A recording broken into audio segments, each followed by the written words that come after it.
Hey guys, what's up? It's Nicole. Welcome back to my channel.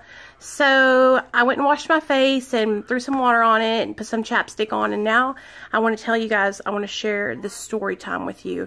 And this is probably one of the harder story times for me to tell because it's at one of my lowest points when I was in my addiction, and it's really depressing and it's sad.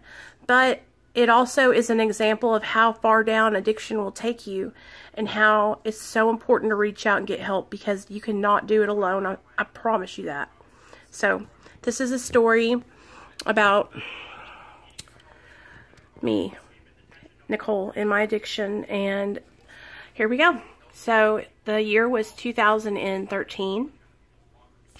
At the time, I had just met Neil about 6 months prior, and I had managed to get myself a job waiting tables at a place called Cajun's. Real nice seafood restaurant, but on the weekends it would turn into a bar, like a grill, and we would have, like a club, we would have like musicians and stay open till 3 o'clock. We had a huge patio overlooking the Arkansas River, and I was a waitress, and I would tend bars sometimes, but most of the time I was a cocktail waitress. Like, I would just run food and run drinks, and I would make about $300 a night in tips, you guys. Very, very lucrative job.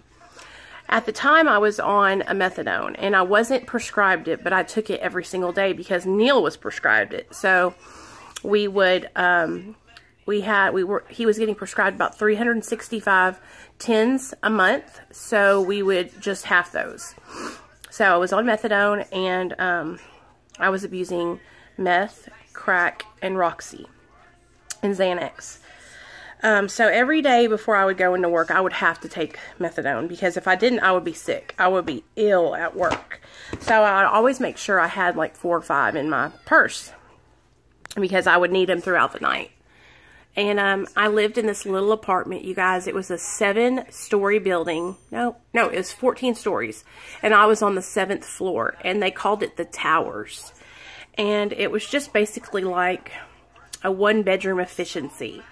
And you guys know, like, this kind of apartment building was the kind of apartment building that they had the inside elevators, and each floor that you went through, you could just smell crack smoke. There was crack smoke. You could smell people smoking crack and smoking dope all day long. So my apartment was horrible. I had one air mattress in the middle of the room, and I had a screen TV, a big one, because I got it for Christmas, and all my clothes strode out everywhere, all my makeup in the bathroom everywhere, because it was just like I lived in chaos, you guys. Well, one night I had gotten home from work, and it was like 3 o'clock in the morning, and I had been taking, like I said, I had been taking methadone all day long. And what would happen when I would take it, you guys, is I wouldn't sleep.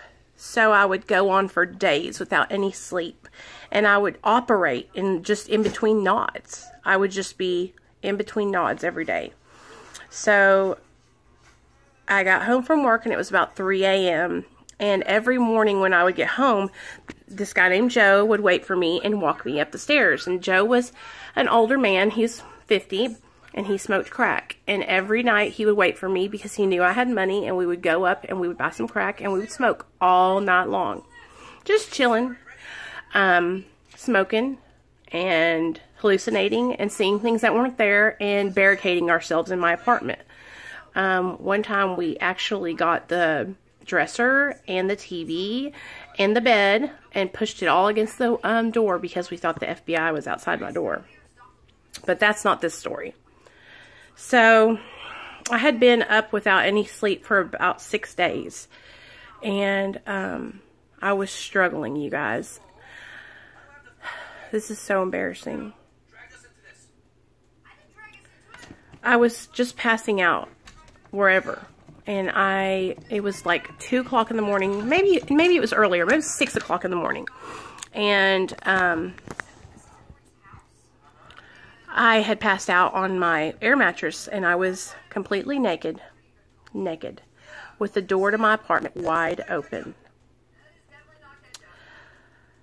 Old man Joe came in and covered me with a blanket, and he shut the door and sat there on the recliner, because I had this little chair. It wasn't even a recliner, it was like a little chair that you could put your feet up in. And he sat there until I woke up the next day. Well, in between me falling asleep finally and waking up, I had gotten up and I started sleepwalking naked. And I was walking to the front door, and I ran into the alarm. There was this big box that stuck out of the wall. And I ran into this alarm so hard, you guys, that I pissed my pants and knocked myself out. And I had a huge black eye from where I hit this alarm. Well, I woke up the next morning after all that happened and pissing myself. Like, I was naked. I peed in the middle of my living room naked in front of an old man. And God knows who else that walked by while the door was wide open. And God knows who else that came in while I was naked and looked at me or touched me or did anything, you guys. Like, this is what would happen to me because of drugs.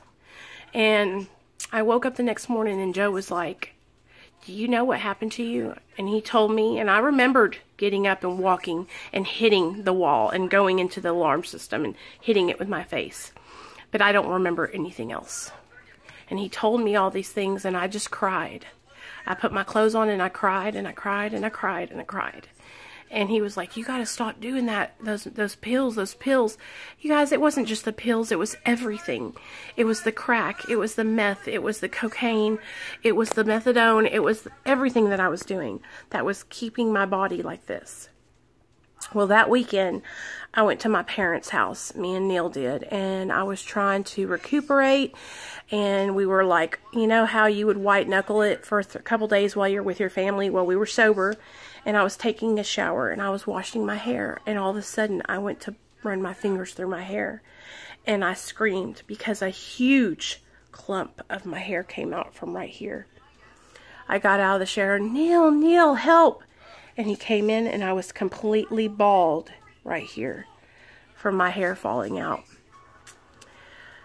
I had somebody comment the other day that they are taking methadone and that their hair is falling out. And I wanted to share this with you guys. And this is not, I was not on methadone at a therapeutic dose. I was not taking it as a maintenance medication.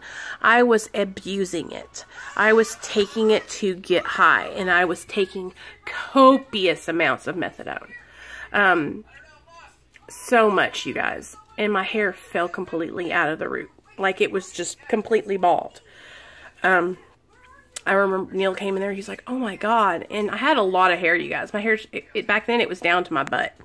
So I could just flip my hair over on this side and cover it up.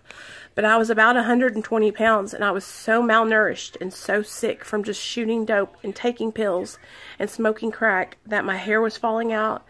I had alopecia all over my head from my hair falling out.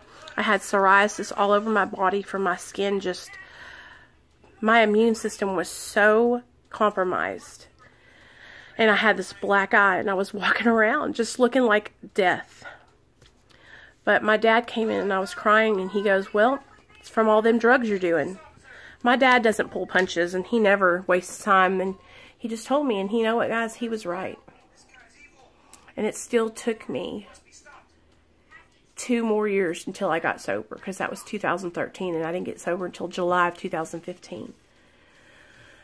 But I just wanted to share that story with you guys because it was one of the worst points of my addiction, and I remember it and it makes me shameful, and I think about it, it makes me want to cry because I remember not even knowing what I was doing and just wandering around my apartment naked, and everybody would just be in there. Whoever wanted to come by.